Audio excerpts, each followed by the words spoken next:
浩然議員，多謝主席。早晨，行政長官。咁咧就河套呢個嘅港深創科園咧，係我哋北部都會區發展一個非常之重要嘅環節啦。咁啊，我都講緊一個細節咧，就係都好高興啦。我哋呢個河套咧，好快就會可以開始入住。但係咧，而家我哋9月份可以入住咧，主要係8號樓同9號樓咧，係濕實驗室嘅一個樓層嚟嘅。咁咧，其實對於業界嚟講咧，喺使用上面咧有啲困難咧喺邊度咧？就係如果我淨係有個濕實驗室嘅一個地方，但係我冇一個辦公室嘅場所係配套到咧，其實對於使用上邊咧，或者我哋業界入住起上嚟嘅時候咧，其實係有困難嘅。即係我唔可以有個實驗室喺嗰度，但係附近咧係冇辦公室嘅。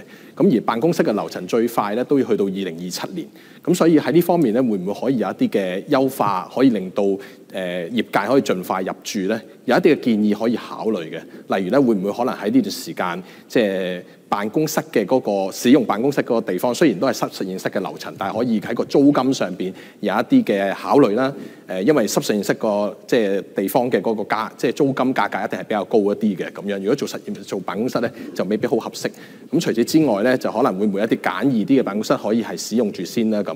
咁呢個係一啲短期嘅。咁當然啦，長期咧就話喺日後嗰個發展嘅時候個佈局咧係更加符合嗰個使用嘅需要啦。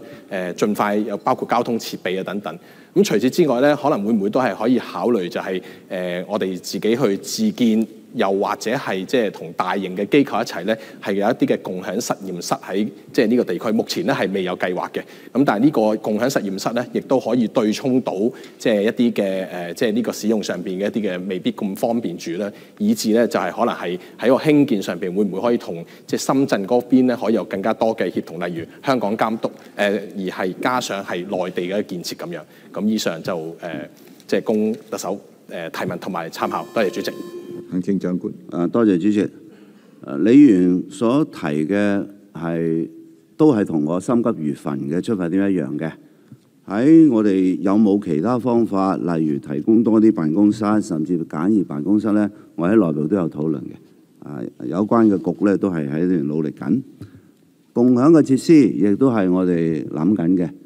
咁喺發展嘅期間呢，呢啲真真正正出現嘅時候呢，就係要我哋喺局嘅方面啊，喺部門嘅方面呢，就會去製造嗰陣時嘅適當環境嘅。但係呢啲意見都係好重要嘅，因為我哋喺部署，特別同而家我哋喺香港園區我哋有一個公司係去推動整個園區嘅發展同埋企業進駐咧，呢啲對我哋了解一啲企業嘅需要咧係重要嘅。